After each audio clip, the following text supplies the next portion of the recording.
Bata pa lamang si Roy noong pangarapin niyang maging chef. Mabait at matalino si Roy, kaya't nang makaipon at makatapos ng kolehiyo, ay kaagad na sumabak sa pagbubukas ng karinderya. O anak, desidido ka na ba talaga sa papasukin mong negosyo? Tanong ng kanyang nanay. Opo, Nay. Alam niyo naman pong bata pa lang ako. Gustong-gusto ko na talagang magdiyo ng sariling restaurant. Pero sa ngayon, tama na muna ang karinderya. Tugon naman ni Roy. Ganda naman talaga sa simula, anak. Diyan ka na muna magsisimula hanggang sa lumago ng lumago. Payo ng kanyang nanay. Oo nga po, Nay. Salamat po at nariyan kayo sa tabi ko. Kahit wala na po sa atin si tatay. Naku anak, oo naman. At kung nasaan ang tatay mo, ginagabayan niya tayo. Kaya huwag kang mag-alala. O siya, maghanap ka na ng pwede mong upahan na pwesto. Mas mainam sa mas mataong lugar para mapansin agad. Opo, Nay. Mauna na po muna ako. Paalam ni Roy. Kaagad na umilis ng bahay si Roy para magtungo sa bayan at nang makahanap ng pwesto. Hindi naman nahirapang maghanap dahil may nakita agad siya na malapit sa isang school. Paniguradong maraming estudyante ang kakain sa karinderya niya. Kaagad na namili ng mga kakailanganing gamit at iba pang disenyo sa kanyang pwesto. Anak, maaari ka na palang magbukas sa susunod na araw. Nariyan na ang lahat ng kailangan mo at nakaayos na din ang mga dekorasyon. Pagluluto mo na lamang ang kulang, anak. Bati naman ang kanyang nanay. Oo nga po, Nay eh. Masaya lang po ako. Sagot naman ni Roy. Kaunti na lang, anak. Makakapagluto ka na. Kaya galingan mo ha. Habilin ang kanyang nanay. Opo naman, Nay. Basta, dito kayo ha. Tulungan niyo po ako. Abay, oo naman, anak. Ako ang magiging server mo at ikaw ang tagaluto. Sagot ng kanyang nanay. Yan. Salamat, Nay. Sabay tawa sa matanda.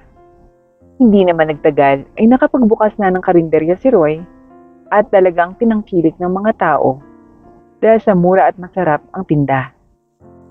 Naku anak, mauubos na agad ang niluto mo para sa pananghalian. 10:00 pa lang. Makakapagluto ka pa ba? Tanong ng kanyang nanay. Aba oo naman po, Nay. Marami pa akong sangkap na narito para sa bukas. Pero gagamitin ko na lang muna ngayon. Sige, at marami pang nagsisidatingan eh. Ani ng kanyang nanay. Ilang buwan ang lumipas, ay kumita na agad ng malaki si Roy. Ang puhunang 30,000 noon ay kumikita na ng 25,000 piso kada buwan. Umagahan, tanghalian, at hapunan. Kaya't nagdagdag na rin sila ng tao na dating sila lamang ng nanay niya. Nay, sila Alex at Myra. Sila ho ang mga waiter natin. Kaya stay put lang po kayo dyan ha. Ani Roy. Aba oo anak, sabi mo eh. Oo nga pala, Nay. May mas magandang pwesto akong nakita. Para maging tuluyan ang restaurant itong karinderya natin. May ilan lang na kailangan ayusin at pinturahan para maging social naman yung restaurant. At tatawagin nating Roy's Best. Pagmamalaki niya sa nanay niya. Abay maganda nga yan anak. Sige, susuportahan kita dyan. Mga magkano naman kaya ang renta doon? Nay, 50,000 kada buwan. Kaya kailangan nating mas maraming pagkain at maraming customer. Nakipagsapala rin na rin ako. Sayang din naman. Ani Roy. Tumango na lamang ang kanyang nanay, ngunit naggulat ito sa laki ng upa sa bagong magiging pwesto nila. Nay, alis lang ho ako ah. Nakaluto na ako. At lahat nasa kusina. Ipalabas niyo na lamang kila Myra at Alex. Maya-maya kapag ubos na yung nasa harap, paalala ni Roy. Sige anak, ingat. Dating kaklase pala niya ang rerentahan niya ng pwesto. Si Hill, ang mayabang nakaklase nila noon. Nako, big time ka na rin pala Roy ah. Bati ni Hill. Naku, hindi naman. Ano ka ba? Ani Roy. Naku, pahambol ka pa. Kayang-kaya mo nga umupa sa space na to. Huwag kang mag-alala. Magiging maganda naman ang benta mo dito, panigurado. Ani Hill. Naku, okay naman sana talaga. Maliit lang kasi yung karinderya na napwestuhan ko eh. Kaya, eto talaga yung kailangan ko. Malaking space at maganda pa. Ani Roy. Naku, hindi ka magsisisi pare. Sabi ni Hill, sabay nakipagkamay at nagbayad si Roy kay Hill ng 1 buwan na advance at 1 buwan na deposit. Oo pare, paano? Set up na ako niyan bukas para mabilis yung paglipat namin ni nanay. Ani Roy. O pare, etong susi kayo ng bahala. Kaagad namang nagpaalam na uuwi na si Roy dahil babalik pa siya sa karinderya nila noon. Nay, bukas na bukas po, lilipat na tayo. Unti-unti na po natin ang gamit. Napinturahan na rin po pala yung pwesto. Kaya set up na lang po natin yung kulang. Ani Roy. Naku, edi mabuti naman anak. Mabilisan naman silang nakalipat sa bagong pwesto at masayang masaya ang mag-ina dahil finally, ang munti nilang karinderya ay magiging restaurant na. Sir Roy, napakarami po nating customer dito sa bagong pwesto. Ani Myra. Magaling kasi ang chef nyo kaya ganon. Mayabang na sabi ni Roy. Nagtawanan na lamang sila pagkasabi ni Roy dahil totoo naman na masarap ang luto niya. Isang araw nga ay may isang mayaman at sikat na artista ang kumain sa kanilang restaurant at hinanap ang chef. Excuse me, pwede ko bang makausap yung manager nyo or yung owner nito? Ani ng artista. Ay oo naman po, wait lang po. Ani Alex. Kaagad na pumunta ito sa kitchen. Sir Ray, gusto pong kumausap sa inyo ng artista na customer po. Ani Alex. Sige, paglabas naman ay, yes ma'am. Wow, kayo po pala yung sikat na artista. Pati ni Roy. Ah, oo nga. By the way, ikaw pala ang manager dito. Alam mo, ang sarap ng mga pagkain niyo dito. Sino bang chef niyo? Tanong ng artista. Well, ako din po ma'am. Manager, owner, at chef, ako po lahat.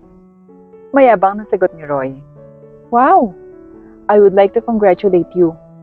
Alam mo, ang sarap ng mga pagkain. Hoping na mas lumaki pa yung store mo.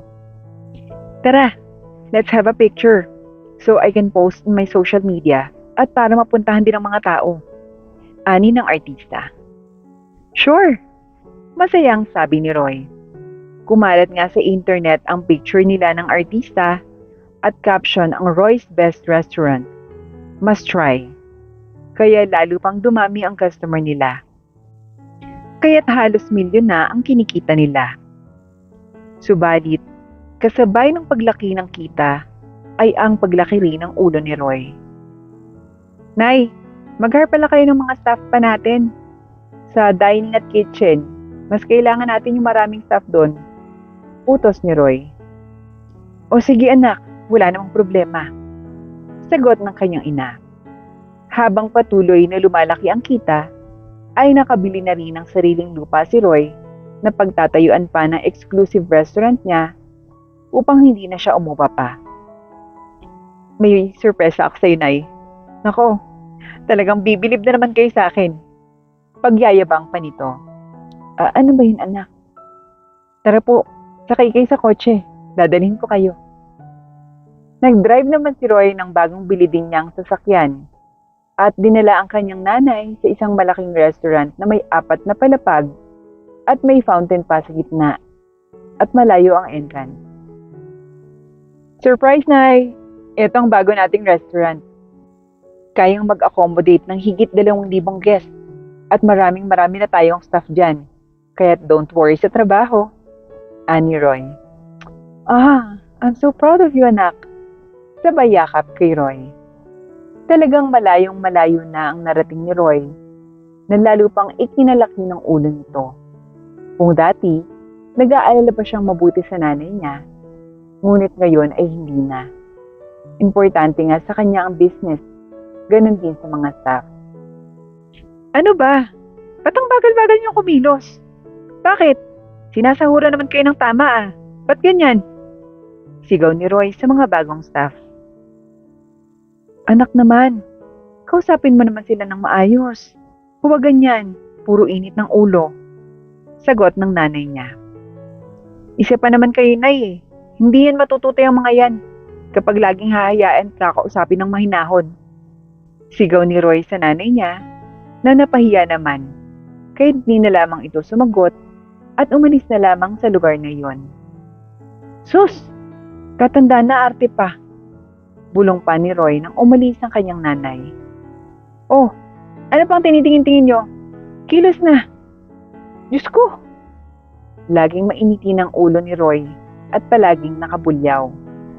Isang beses naman, nagpaalam ang mga pioneer niyang staff na a-absent dahil birthday ng magulang.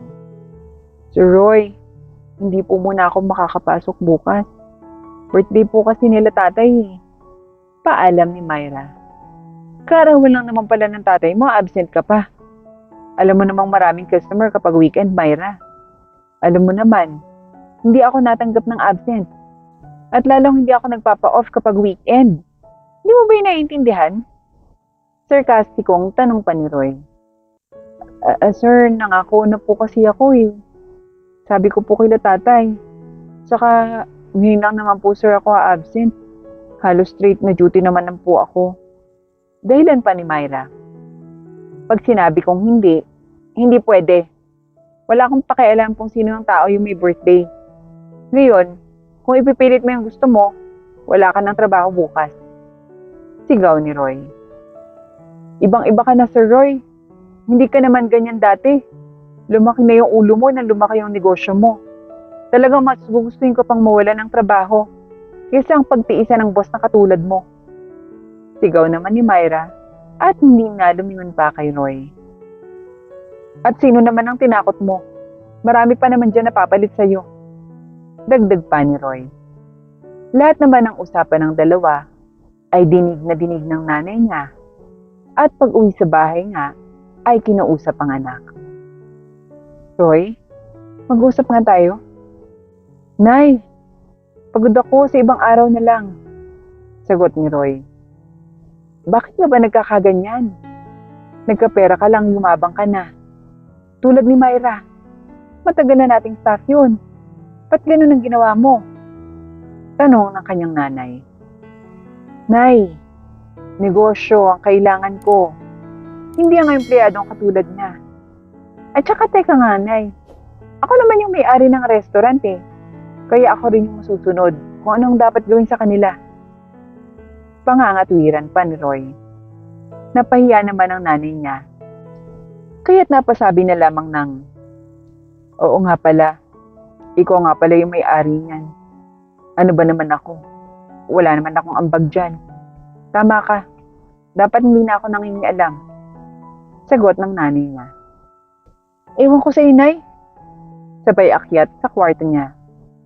Umiyak nang umiyak ang nanay niya noong gabi at nakapagdesisyon na umalis din ang araw na yon. Dahil sa sama ng loob sa anak, ay nagdesisyon na umuwi sa dati nilang bahay kung saan ay magiging payapa ang kalooban niya. Walang paalam na umalis ang nanay niya. Kinabukasan, Nay, gumising na ho kayo at kakain na tayo ng almusal. Nang walang sumasagot, ay binuksan niya ang pinto at tumambad sa kanya ang mga kabinet na wala ng damit. Sus, may paglayas pa. Bahala nga kayo, Nay. Balaki na kayo. Bahala na kayo at focus ako sa negosyo. Saad niya sa kanyang isipan. Lumipas naman ang isang buwan. Halos palaging nawawala sa sarili si Roy. Parang palagi siyang distracted. Kaya't marami din sa customer ang nagrereklamo sa lasa ng pagkain nila. Waiter, bakit ganito yung pasta nyo? Hindi masarap.